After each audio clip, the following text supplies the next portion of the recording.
चलेगा नहीं चलेगा। वोट हमारा ईएम तुम्हारा नहीं चलेगा नहीं चलेगा। वोट हमारा ईएम तुम्हारा नहीं चलेगा नहीं चलेगा। वोट हमारा राज तुम्हारा नहीं चलेगा नहीं चलेगा।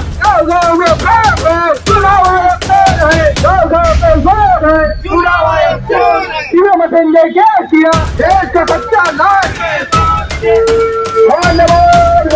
श्याम साहब आगे करो, हम तुम्हारे साथ हैं। मुक्ति मोर्चा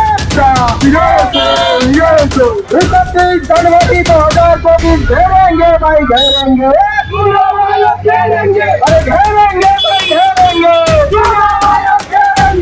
ईवीएम मशीन ने क्या किया, ईवीएम मशीन ने क्या किया।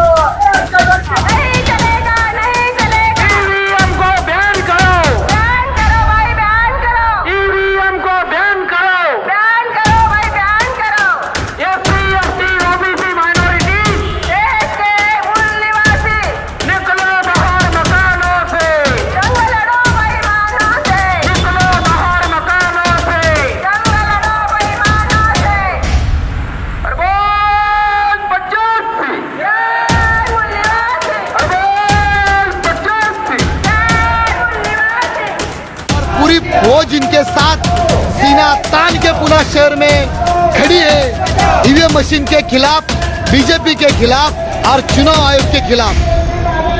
आप देख सकते हो जब तक ईवीएम मशीन नहीं हटेगी तब तक ये भारत मुक्ति मोर्चा के लोग बिल्कुल भी चुप नहीं बैठेंगे। आप देख सकते हो इस मोर्चा के अंदर किस तरह से इलेक्ट्रॉनिक वोटिंग मशीन की जो तिरडी है ये निकली हुई है। आप देख सकते हो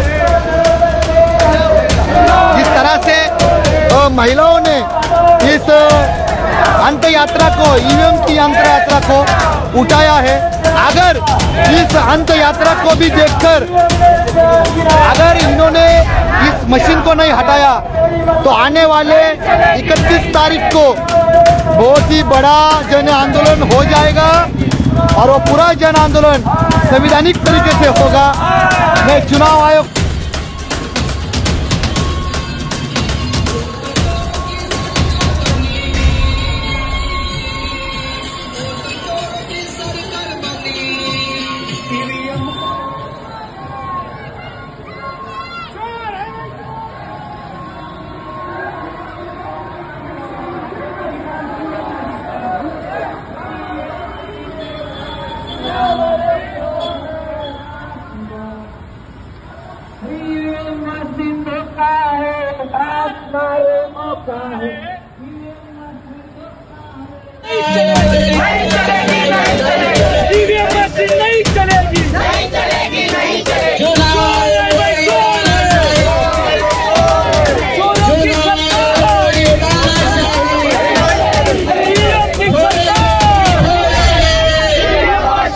भारत मुक्ति मोर्चा नाम का जो ये संगठन है, इन्होंने ईवीएम मशीन जो है उसको जलाकर, उसको तोड़कर एक संदेश इलेक्शन कमीशन को दिया है। सर हमारे साथ में है, सर आपका परिचय बताइए। मेरा नाम विक्की बेलखोड़े है। आज जो आपने ये ईवीएम मशीन जलाई है और उसको तोड़ा है, इससे क्या संदेश देना चाहेंगे आप? ईवीएम मशीन के माध्यम से ईमानदारी से निष्पक्ष, पारदर्शी और मुक्त चुनाव नहीं हो सकते, ऐसा हमने सुप्रीम कोर्ट कहता है 8 अक्टूबर 2013 को। और इसके बावजूद भी ईवीएम मशीन में बड़ी मात्रा में 2014 का चुनाव किया गया और केवल मात्र 2% जगह पर 0.33% जगह पर वीवीपीटी पेपर ट्रेल लगाई गई। 8 अप्रैल 2017 को फिर से सुप्रीम कोर्ट का जजमेंट आता है बामसेफ के राष्ट्रीय अध्यक्ष माननीय वामन निषाद साहब के केस के ऊपर में कि 100% ईवीएम मशीन के साथ में 100% वीवीपीटी पेपर ट्रेल लगानी चाहिए। लेकिन यह 100% वीवीपीटी पेपर ट्रेल लगाने के बाद में ईवीएम मशीन की जो गड़बड़ी है, यह गड़बड़ी वीवीपीटी पेपर ट्रेल की गिनती कर की जा सकती है। लेकिन फिर निर्वाचन आयोग ने फिर एक हलफनामा दिया कि केवल मात्र 1% वीवीपीटी पेपर ट्रेल की गिनती की जाएगी, जिसका मिलान ईवीएम मशीन के साथ में किया जाएगा। सुप्रीम कोर्ट ने जो आदेश दिया कि ईवीएम मशीन से गड़बड़ी होती है, उसकी गड़बड़ी पकड़ने के लिए वीवीपीटी पेपर ट्रेल है, लेकिन सरकार और निर्वाचन आयोग यह वीवीपीटी पेपर ट्रेल को लगाकर उसकी गिनती नहीं कर रही है। दरअसल गड़बड़ी ईवीएम मशीन के कैलकुलेशन में है। पर्ची से रिकाउंटिंग होता है और कैलकुलेशन से रिकैलकुलेशन होता है। तो वर्तमान में यह जो चुनाव आयोग और भारत सरकार है, यह सुप्रीम कोर्ट के विरोध में जाकर यह गड़बड़ी कर रही है, जनता के वोट को गुमराह कर रही है। क्योंकि लोकतंत्र में लोगों को जो मूल्य है वो वोट होता है, और वर्तमान में भारत देश में उस वोट को शून्य करके गड़बड़ी के माध्यम से चोरी किया जा रहा है। ऐसे ईवीएम मशीन के विरोध में हम लोग यह आंदोलन कर रहे हैं। हमारी मांग है कि ईवीएम मशीन रद्द हो और बैलेट पेपर लाए। सर, इंडिया जो गठबंधन है उन्होंने भी समय मांगा था इलेक्शन कमीशन से, इसके बारे में हमको बात करनी है, लेकिन इलेक्शन कमीशन ने साफ उनको बता दिया है कि हम लोग ईवीएम मशीन के साथ में है। तो ऐसा क्या लगता है आपको कि ईवीएम मशीन हट पाएगी?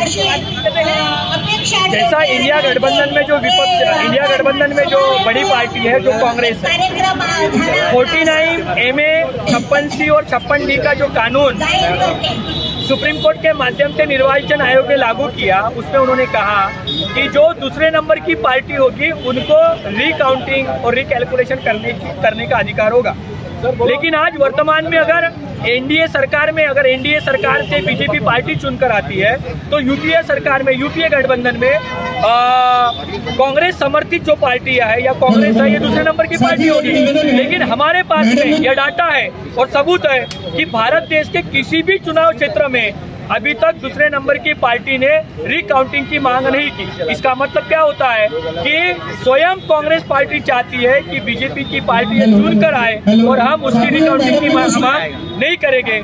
इसका मतलब हमारा संदेह है इंडिया गठबंधन की बड़ी पार्टी कांग्रेस के ऊपर में और इंडिया गठबंधन के ऊपर में कि 56C, 56D और 49A में यह कहता है कि दूसरे नंबर की पार्टी को रिकैलकुलेशन करने की मांग है, और इंडिया गठबंधन के यानी कि पूर्व के यूपीए गठबंधन के जो लोग हैं, जो पार्टी है, वो मांग नहीं करती है। इसका मतलब यह सब मिल बांटकर जनता के वोटों के साथ में चोरी की गड़बड़ी में शामिल है। सर, एक बड़ा सवाल आपके लिए कि पूरे देश भर ये जानना चाहता है कि जैसा मिश्रम साहब ने कहा था कि ईवीएम मशीन खोली जाएगी, तो क्या अगला चरण होगा आपका? अलग-अलग तरीके से नारेबाजी। यह राष्ट्रीय अध्यक्ष माननीय वामन मिश्रम साहब ने जो ऐलान किया है, उस ऐलान का वह जो मामला है वो बात का है, लेकिन हम रास्ते की लड़ाई लड़ते हुए अभी इलेक्शन कमीशन के कान पर छू नहीं देखते हैं। तो उसके लिए हम निर्वाचन आयोग के ऊपर में मिश्राम साहब ने ऐलान किया है कि 31 जनवरी 2024 को लाखों लोगों का मोर्चा लेकर जाएंगे। उस मोर्चे में अगर कुछ निकलता है, चुनाव आयोग अगर हमारी बात मानता है, निर्वाचन आयोग अगर हमारी बात को तवज्जो देता है, तो राष्ट्रीय अध्यक्ष को निर्णय लेके उस निर्णय के आधार पर हम कार्यकर्ताओं को बहुत बहुत धन्यवाद सर। आपका परिचय बताइए। मेरा नाम विक्की बेलखोड़े है। भारत मुक्ति मोर्चा का एक सहयोगी संगठन है, इसका नाम भारतीय बेरोजगार मोर्चा है। उस भारतीय बेरोजगार मोर्चा संगठन का मैं राष्ट्रीय सहयोगी इस पद पर काम करता हूँ। धन्यवाद सर। तो साथियों, आपने देखा कि ईवीएम मशीन का मामला जो देश में प्रमाण में चल रहा था, अब भारत मुक्ति मोर्चा नाम का जो सामाजिक संगठन है, इसके द्वारा इसको पूरी तरह से इस देश में फैलाने का काम और इसके लिए जनमत तैयार करने का काम भारत मुक्ति मोर्चा कर रहा है।